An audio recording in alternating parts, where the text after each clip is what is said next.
Hi and welcome. So today we're going to be talking about why emotional eating is often rooted in childhood and it's not your fault. So let's dive in. And if you're new here, welcome. My name is Michelle. I'm a certified holistic nutritionist specializing in emotional eating. A lot of the times when we are emotional eaters, the thing that we think about ourselves is that we lack control around food, but it's not really about the food. So I want to invite you into thinking maybe this is something you learned as a child because your emotions weren't met with care. So in this video, I'm going to talk about how emotional eating, we often think it's about controlling food, but what's really happening and how we can start healing this and what that might look like. So why is emotional eating not about the food? I mean, if you're an emotional eater, and I also was an emotional eater and I struggled with this coping mechanism for many years, it looks like, oh my God, can I just stop being out of control with food? Can I finally control food? And it feels like if I could just figure out the perfect diet, the perfect way of maintaining my body, then I'd finally be okay. But emotional eating really isn't about the food. If we go back to what it is, it's a coping mechanism and it's something we use to deal with our discomfort, our distress, our uncomfortable emotions. If we were to slow down this pattern, we would see that we're getting triggered into our emotions and then jumping to food and feeling out of control with food. On the surface, all we see is the food, and what's going on under the surface and the way we're actually triggered into going to the food, we don't see that. So food becomes a way we learn to soothe ourselves, to numb out from this discomfort. And our brain catches on really quickly and it becomes an automatic pattern.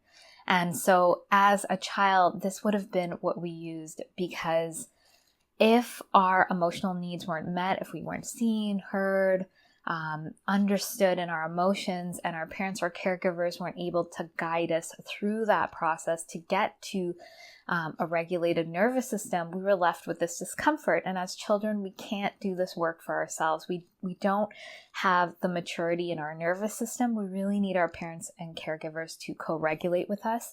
And so if we didn't have this, we needed a way to feel okay. And so food really fills that spot in the sense that when we have food, it creates a chemical reaction in our body. It releases dopamine. It can be calming. It can be soothing. It can distract us. It can numb us out. And it temporarily helps us not feel the pain and discomfort of the emotions that we're feeling. And so this really connects into us not having our emotional needs met.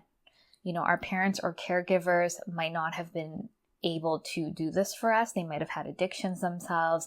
They might not have been able to really see, hear, and validate and understand what we were feeling, to be that really calm, regulated person to guide us through these uncomfortable emotions so that we could process and integrate them and get back to a state of calm. And they weren't able to help regulate us.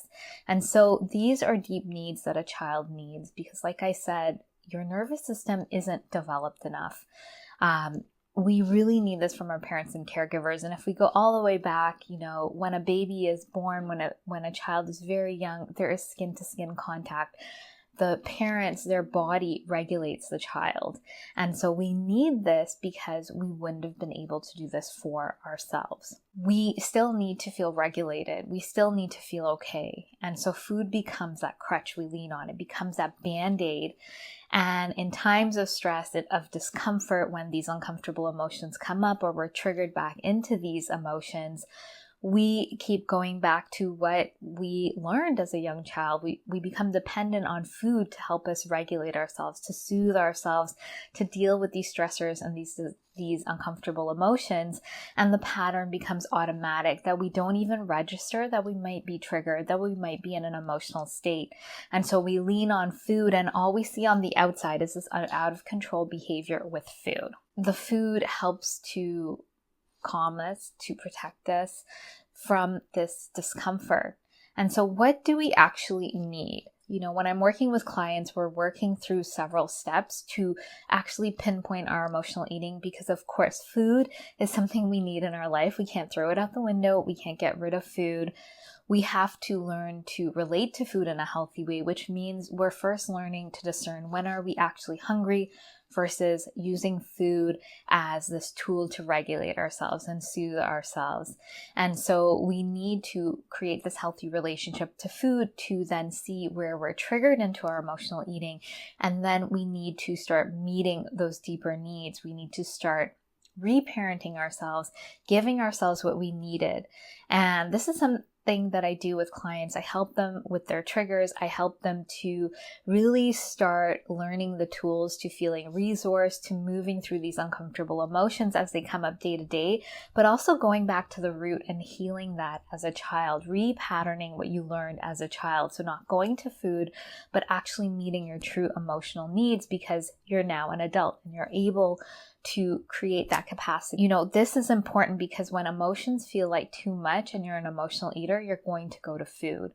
And you don't have to be afraid of emotions. As you learn how to meet your deeper needs, you can be with that discomfort, those uncomfortable emotions. This is a learning process. It's almost like you're learning what you didn't learn at a younger age. And so the steps towards this are really being compassionate with yourself, are really about understanding that you didn't have these vital needs met. You didn't learn how to do this. This wasn't modeled to you.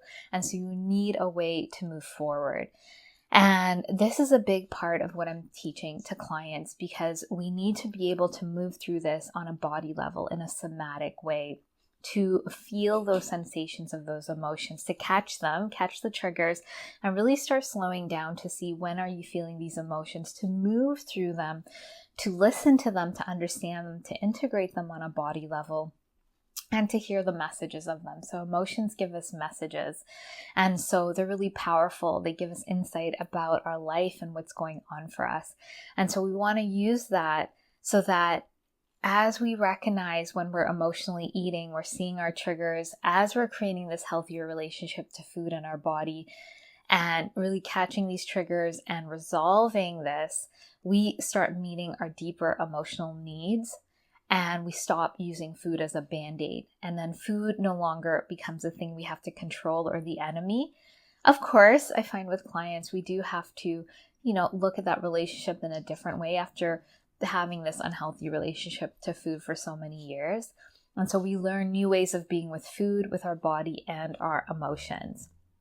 And so as a first step that I always guide clients through is to really learn to discern true from emotional hunger and then using that to catch your triggers. And if you want to get started on that, I have a free guide called What Are You Truly Hungry For? You can download it at the link below. And if you are in a place where you're looking for more support, guidance, and the steps to get to the other side, to really learn how to meet your true needs, to get to ease and peace and confidence around food and in your body in a sustainable way, I'd love to invite you to find out more about the Emotional Eating Evolution Program. This is my 12-week container that you start learning the steps to resolving your emotional eating. You have support and guidance. You have weekly office hours. You have one-to-one sessions with me so that you are supported in this journey to resolving your emotional eating so that you can get to the other side and have the support to do that and to not get lost in the doubt and the confusion. So if you would like to find out more about that program, you can find out more at the link below. I just want to say, if you have any questions about what I've shared today, please let me know. If you have any ahas, let me know in the comments as well. Thank you so much for watching.